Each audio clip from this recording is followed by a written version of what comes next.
வணக்கம். நாலடியார் பாடல் எண் 217. இந்த பாடலில் ஒரு மிக அருமையான கருத்து சொல்லப்பட்டிருக்கிறது. அக்கருத்து என்னவென்றால், ஆழமான பொருள் பொதிந்த நூல்களை படித்து அதிலுள்ள சொற்களையெல்லாம் மனப்பாடம், அதாவது நெட்டுரு செய்தல் எளிது. ஆனால் அந்த நூல்களில் அந்த சொற்களின் வழியே சொல்லப்பட்டுள்ள ஆழமான பொருளை ஆராய அது விரிந்து சாதாரணமாக மக்களினுடைய புத்திக்கு எட்டாதனவாய் இருக்கும். அது அவரவர்களுடைய அறிவுக்கு தக்கவாறு புலனாகும். அறிஞர்களுக்கு எளிதில் புலனாகும், மற்ற சாதாரண மனிதர்களுக்கு அவ்வளவு எளிதாக புலனாகாது. இது எப்படி என்றால், பரத்தையர்களுடைய தோள்கள் அவர்களுக்கு பணம் கொடுப்பவர்கள் தடையின்றி தழுவிக்கொள்வதற்கு உரியனவாகும்.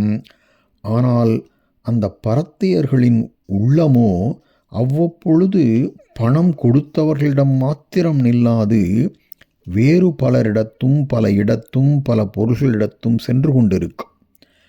ஆதலின் அதனை எத்தகைய அறிவுள்ளோரும் இந்த நேரத்தில் இவள் இதை நினைத்து கொண்டிருக்கிறாள் என்று தெரிந்து கொள்ள முடியாது. ஆகவே இந்த பரத்தையர்களுடைய தோள்கள் ஆழமான செறிவான நூல்களில் சொல்லப்பட்டுள்ள உண்மையான பொருள்களை காண முடியாமல் இருப்பதற்கு உவமைகளாக கூறப்பட்டன. இப்பொழுது பாடலுக்குள் செல்வோம். பெறுவது கொள்பவர் தோள் போல் என்றால், அதாவது பெறுவது என்றால் பெற்றுக்கொள்கிற பொருளை, கொள்பவர் அதை பெற்றுக்கொள்கிற விலை மாதர்கள், அதுதான் பெறுவது கொள்பவர். தோள் போல் அந்த விலை மாதர்களுடைய தோள்களைப் போல, தோள் போல் நெறிப்பட்டு அந்த நெறியில், அந்த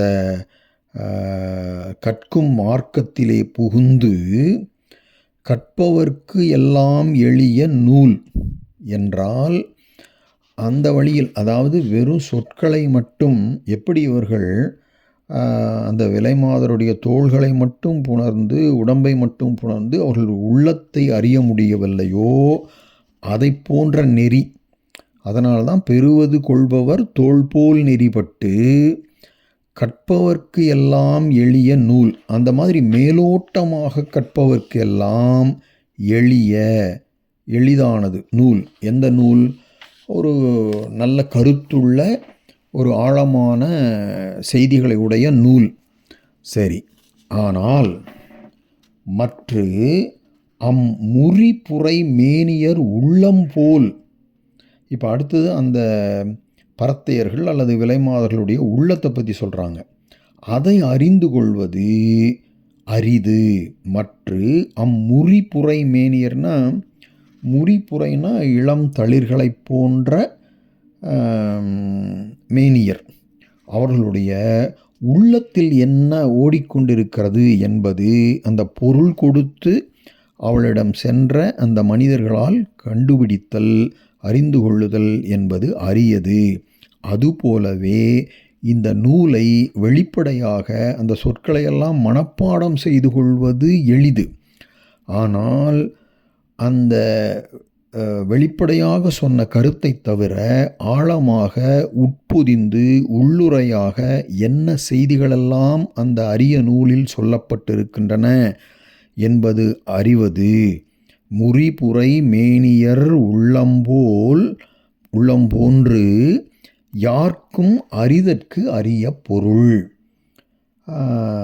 அது தெரிந்து கொள்வதற்கு முடியாதனவாக இருக்கும். முடியாதுன்னா முடியும், ரொம்ப முயற்சி பண்ணணும்.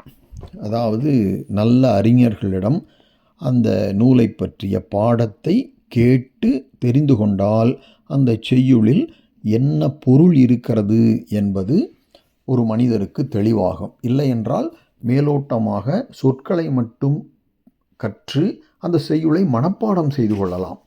அந்த செய்யுளில் என்ன பொருள் இருக்கிறது என்று தெரிந்து கொள்வது கொஞ்சம் அரிய செயலாகும். அதற்கு கொஞ்சம் முயற்சி செய்ய வேண்டும்.